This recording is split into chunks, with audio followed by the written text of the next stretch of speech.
This is Bali beyond what you see on Instagram.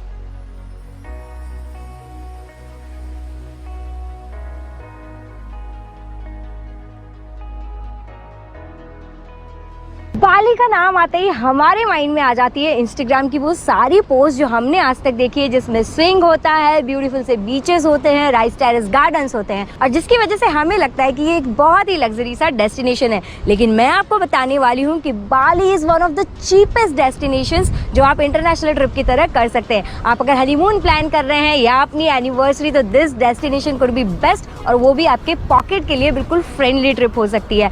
कैसे, वो जानेंगे पूरी इस वीडियो में।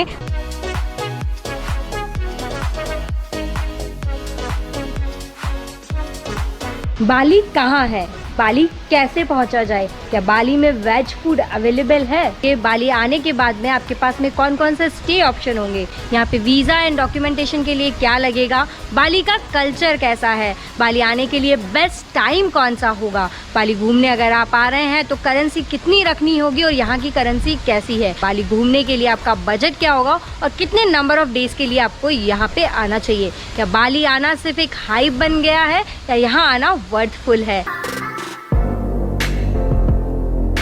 ये वीडियो एक परफेक्ट गाइड होगी आपके लिए अगर आप बाली जाने का प्लान कर रहे हैं। सिंपल करने के लिए मैं इसे डिफरेंट सेक्शंस में डिवाइड करने वाली हूँ, सो मेक श्योर आप वीडियो को एंड तक जरूर देखें। सबसे पहले बात करते हैं कौन सी ऐसी चीजें हैं जो आपको बाली में जरूर करनी चाहिए। बाली इंडोनेशिया में सिचुएटेड है। ये कोई सिटी या कंट्री नहीं बल्कि एक आइलैंड है। इंडोनेशिया में लगभग 17,000 आइलैंड है और उन्हीं आइलैंड में से एक है बाली। बाली एक छोटा सा आइलैंड है जो कि सिर्फ 85 किलोमीटर लंबा और 135 किलोमीटर चौड़ा है। बट आश्चर्य की बात ये है कि इंडिया के मोस्टली टूरिस्ट इस छोटे से जगह को घूमकर पूरी इंडोनेशिया की इमेज बना लेते हैं। बाली में आपको क्रिस्टल क्लियर बीचेस, बहुत ही घने जंगल और बहुत ही शानदार से दिखने वाले वाटरफॉल्स मिलेंगे। बाली में आपको वॉल्केनो भी देखने को मिलेगा और यही रीजन है कि बाली इंडियंस के बीच में बहुत पॉपुलर टूरिस्ट अट्रैक्शन बन चुका है। और कहीं ना कहीं दूसरा रीजन जिसकी वजह से बाली इतना पॉपुलर हो गया है वो है इंस्टाग्राम। मैंने जो शुरू में आपसे कहा था कि क्या बाली जाना एक हाइप है इंस्टाग्राम की फोटोज को देखकर, तो ऐसा बिल्कुल भी नहीं है, क्योंकि ये उससे भी ज्यादा खूबसूरत है जितना हमें इंस्टा पे दिखाया जाता है। अब बात करते हैं बाली के कल्चर के बारे में। जब भी हम इंडिया से बाहर घूमने जाते हैं तो हमारे मन में क्यूरोसिटी होती है, एक्साइटमेंट होता है और साथ ही साथ लैंग्वेज और कल्चर को लेके बहुत सारे क्वेश्चंस माइंड में होते हैं। बट बाली के केस में आपको घबराने की जरूरत बिल्कुल भी नहीं है। हालांकि इंडोनेशिया एक मुस्लिम डोमिनेंट कंट्री है, बाली की 80% से ज्यादा जनता हिंदू समाज की है। इसलिए जब मैं बाली पहुंची तो मुझे सबसे पहले बिल्कुल इंडियन वाली देसी वाइब ही आई। यहाँ के लोग गणेश को, ब्रह्मा जी को, शिव जी को, विष्णु जी को, सभी को पूजते हैं और साथ ही साथ गरुड़ को भी। हालांकि भगवान सब सेम है, लेकिन यहाँ के भगवान को देखकर आपको फिर भी बहुत ही अलग वाइब आएगी। इनका ट्रेडिशन हिंदू धर्म से काफी अलग दिखाई देता है। तो बाली में आके आपको इंडियन वाली लेकिन बिल्कुल हट के वाइब आएगी। वैसे तो बाली बहुत ही प्यारा आइलैंड है और यहाँ के लोग भी बहुत ही अच्छे हैं, लेकिन फिर भी आपको यहाँ पे थोड़ा सा अलर्ट रहने की जरूरत है, क्योंकि यहाँ के स्कैम्स के चर्चे बहुत पॉपुलर हैं। अब बात करते हैं बेस्ट टाइम टू विजिट बाली। बाली आप वैसे तो पूरे साल भर आ सकते हैं क्योंकि यहाँ का मौसम ऑलमोस्ट सेम सा ही रहता है, लेकिन मैं आपको सजेस्ट करूँगी कि आप मानसून के टाइम पे यहाँ पे अवॉइड करें आना, क्योंकि उस टाइम पे यहाँ पे होती है ह्यूमिडिटी वाली गर्मी। हालांकि बारिश बीच बीच में कभी भी हो सकती है, बट फिर भी बाकी पूरे साल आप कभी भी प्लान कर ले मानसून को छोड़कर। बाली में एयरपोर्ट है जिसका नाम है नगुरा राय इंटरनेशनल एयरपोर्ट, जो कि यहाँ के सिटी देनपसार में सिचुएटेड है। हालांकि बाली इंडिया से बहुत ज्यादा दूर नहीं है, लेकिन यहाँ के लिए कोई डायरेक्ट फ्लाइट अवेलेबल ना होने की वजह से कनेक्टिंग फ्लाइट आपको लेनी पड़ी, और जिसकी वजह से आपको ये जर्नी थोड़ी सी टायर्ड करने वाली लगेगी। बाली की फ्लाइट के लिए मोस्टली आपका ले ओवर या तो मलेशिया में होगा या फिर सिंगापुर में। आपका ले ओवर टाइम 4 घंटे से 8 घंटे का हो सकता है, लेकिन मेरा बहुत ही लंबा था जो कि पूरे 12 घंटे का था। अगर आपको चॉइस मिले कि आपको सिंगापुर एयरपोर्ट या मलेशिया एयरपोर्ट में से एक चूज करना है तो I will suggest Singapore airport, क्योंकि वो बहुत ही हैपनिंग सा प्लेस है। अब बात करते हैं यहाँ के वीजा के बारे में, उसकी फीस के बारे में और उसके लिए क्या क्या डॉक्यूमेंट्स आपको चाहिए होंगे। यहाँ का वीजा आपको 30 दिन के लिए मिलता है। वीजा ऑन अराइवल है, लेकिन इसके लिए आपको पे करने होते हैं लगभग 2700 रुपए। जो डॉक्यूमेंट्स आपको लगेंगे वो है पासपोर्ट जो 6 महीने के लिए वैलिड होना चाहिए, रिटर्न फ्लाइट का टिकट एंड आपका वैक्सीनेशन सर्टिफिकेट। हालांकि वैक्सीनेशन सर्टिफिकेट चेक नहीं होता है, but still on a safer side आपको इसे अपने पास में रख लेना चाहिए। अगर आप बाली प्लान कर रहे हैं बहुत ही कम नंबर ऑफ डेज के लिए, तो सबसे पहले आपको ये डिसाइड करना होगा कि आप एग्जैक्टली क्या देखना चाहते हैं। बाली की जो प्लेसेस है उनके नाम आपको प्रोनाउंस करना काफी डिफिकल्ट हो सकता है। मुझे इन्हें प्रोनाउंस करने में बहुत डिफिकल्टी फील बोला जाता है। श्रीगाया। अगर आपको बाली को समझाना हो तो सबसे पहले मैं बता दूं कि बाली के एयरपोर्ट के आसपास का एरिया बीचेस और नाइट क्लब से भरा हुआ है। इसी पार्ट में GW के पार्क, उल्वांटू टेम्पल, नुसा दुआ जैसे प्लेसेस आते हैं। अगर आप बाली के कल्चर को एक्सप्लोर करना चाहते हैं तो आपको जाना होगा सेंट्रल बाली में। उबद जो कि एक बहुत ही पॉपुलर डेस्टिनेशन है वो सेंट्रल बाली में पड़ता है। अगर बात की जाए नॉर्थ बाली की तो यहाँ पे आता है हंडारा गेट जो कि बहुत ही पॉपुलर फोटो पॉइंट है। उसके अलावा उलुंदानु टेम्पल, वाटरफॉल्स सब कुछ आपको नॉर्थ बाली में मिलेंगे। अगर बात की जाए ईस्ट बाली की तो यहाँ पे वो सारे प्लेसेस है जिनमें से मैं एक भी कवर नहीं कर पाई। यहाँ पे आपको काफी सारे हिडन टेम्पल्स जैसे कि Besakih temple, Tirta Gangga, Instagram post वाले प्लेसेस मिलेंगे। बाली से ही डे ट्रिप्स होती है जो कि नूसा पैनिडा आइलैंड की तरफ होती है। इस पूरे जोन को नूसा आइलैंड्स बोला जाता है और यहाँ पे बहुत सारे आइलैंड्स हैं।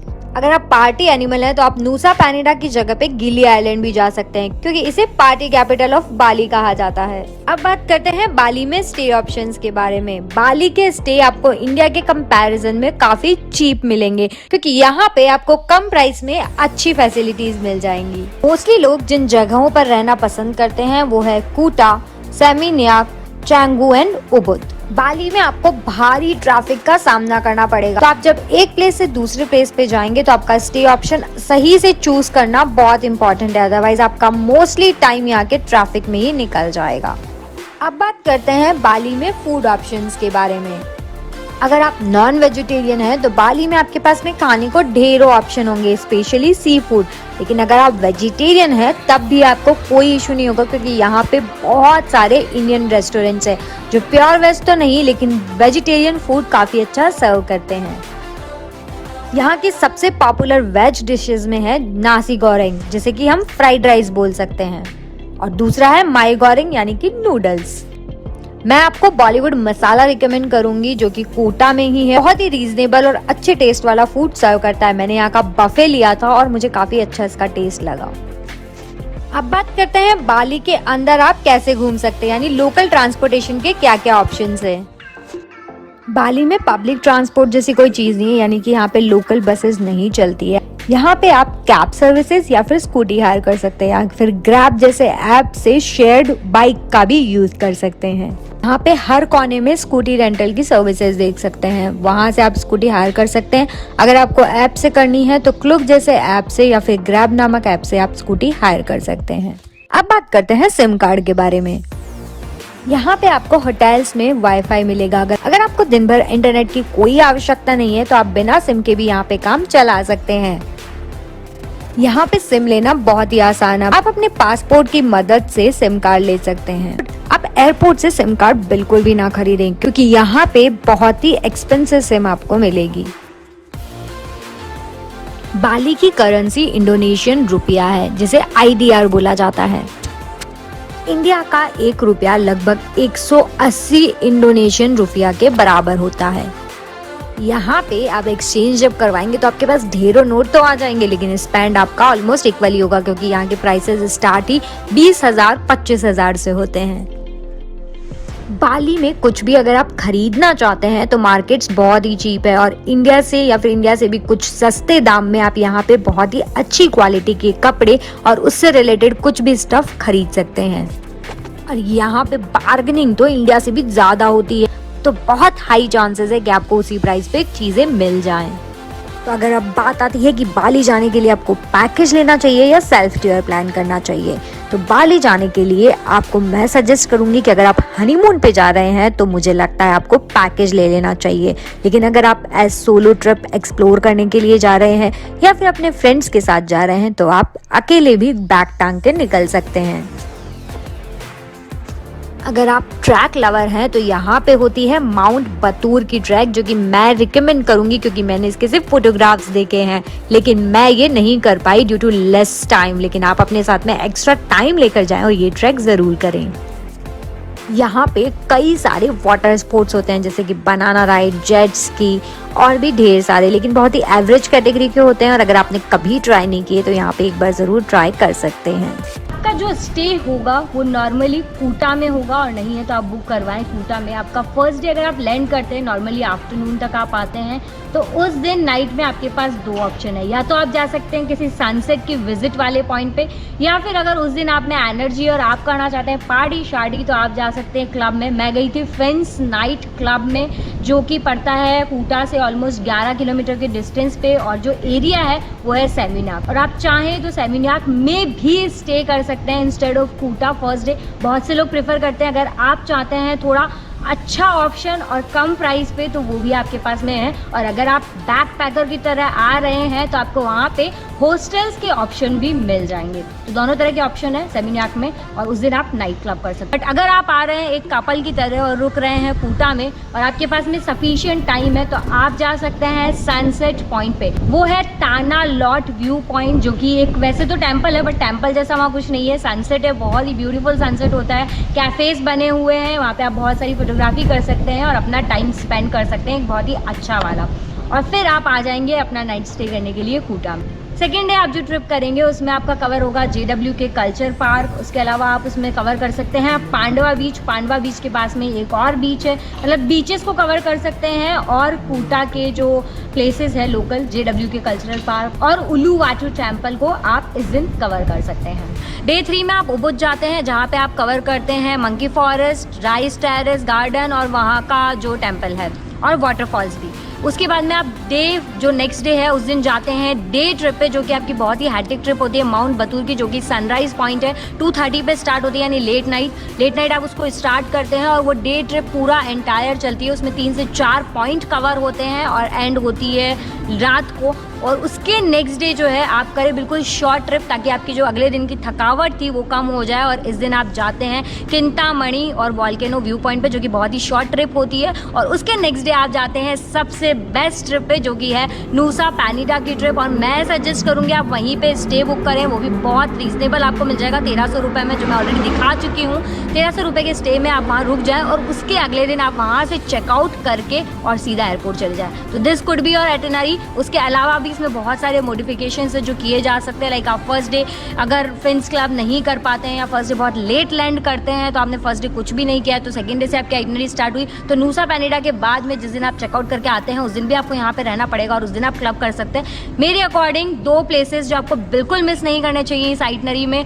वो है Nusa Penida and Finns beach club. वहाँ की वाइब्स बहुत डिफरेंट आएगी। उसके अलावा आप आगे पीछे जो आपको करना चाहते हैं आप कर सकते हैं। अगर आप हाइकिंग पर्सन नहीं है लाइक मी, आपको हाइकिंग वाइकिंग करना ज़्यादा पसंद नहीं तो माउंट बटूर को भी स्किप कर सकते हैं। बट अगर आप सनराइज लवर हैं तो वहाँ पे आपको जाना चाहिए क्योंकि सुना है बहुत अच्छा सनराइज होता है। मैं तो नहीं देख पाई। और number of days I suggest 10 days लेके आए ताकि आप हर चीज़ आराम से कर पाए यहाँ पे। इसके अलावा भी बहुत सारे वाटरफॉल्स है, बहुत सारे बीचेस है, करने को बहुत कुछ है। वाटर स्पोर्ट्स तो मैंने बताया ही नहीं है, वाटर स्पोर्ट्स भी अगर आप करेंगे तो आपको ऑलमोस्ट हाफ डे लग जाएगा। तो इस तरह से आप वैसे देखा जाए तो बहुत सारे नंबर ऑफ डेज प्लान कर सकते हैं। बट ये जो आइटनरी मैंने बताई है ये बेस्ट एंड कस्टमाइज है, मतलब इससे शॉर्ट आइटनरी आप प्लान ना करें क्योंकि अगर आपने ये इतना सा भी नहीं किया तो आपकी फ़्लाइट के टिकट वेस्ट हो जाने हैं।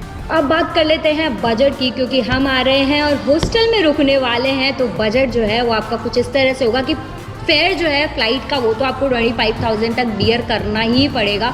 उसके बाद के खर्चे काउंट कर लेते हैं। सबसे पहले आएगा वीज़ा का खर्चा, दैट विल बी 2700 रुपीज़ पर पर्सन। एज ऑफ नाउ हो सकता है कुछ महीनों में बढ़ जाए या यही रहे, बट मैं अभी मान के चल रही हूँ मार्च के मंथ के अकॉर्डिंग 2700 रुपीज़ जो वीज़ा फीस है। उसके बाद में अकोमोडेशन, आप 10,000 में तो अच्छा अकोमोडेशन कर लेंगे। अगर कट शॉर्ट करके अगर हॉस्टल्स में रहेंगे तो आप 6,000 रुपये तक में भी 6 नाइट मैनेज कर सकते हैं। 1,000 रुपये में आपको हॉस्टल्स मिल जाएंगे। बात करें अगर फूड की, तो अपने साथ में कैरी कर लें थोड़ा कुकिंग वुकिंग वाला फूड, ताकि आप कुछ बना के खा सके और थोड़ा जुगाड़ कर सके। रेडी टू ईट वाले फूड मटेरियल अगर आप कैरी कर लेंगे तो आप फूड को भी 5 से 6,000 रुपये में मैनेज कर सकते हैं। और उसके बाद में जो खर्चा होता है वो लोकल ट्रांसपोर्टेशन का होता है। लोकल ट्रांसपोर्टेशन में स्कूटी लें, और वो भी बिल्कुल नॉर्मल सी स्कूटी लें, कुछ हाई एंड ना लें, तो आपको 300 से 350 रुपये पर डे में स्कूटी भी मिल जाएगी। तो इस केस में जो आपका बजट आएगा that will be around 40,000 to 50,000 rupees पर पर्सन, जिसमें आप आराम से घूम लेंगे। बट अगर आप आ रहे हैं एज ए कपल और या फिर हनीमून पे, तो फिर आपको एक्सपेंडिचर ज़्यादा होंगे, तब आपको 60,000 से 70,000 रुपीज़ तक पड़ सकता है पर पर्सन, क्योंकि आप होटल्स भी उस कैटेगरी के लेंगे, आपको मील्स भी सारे लेने पड़ेंगे। लेकिन अगर आप ऐसे कपल हैं जो जुगाड़ कर सकते हैं, तो अगेन आप 1 लाख रुपए में आराम से दो लोगों का मैनेज कर सकते हैं। तो इस तरह से कुछ बजट रहेगा। उसके अलावा भी आपको कोई भी क्वेरी है तो आप मुझे कमेंट बॉक्स में कमेंट करके पूछ सकते हैं। I will be happy to answer you. Thanks for watching. I hope आप चैनल को जल्दी से सब्सक्राइब कर ले, ताकि आपको ऐसी ही वीडियोज़ मिलती रहें।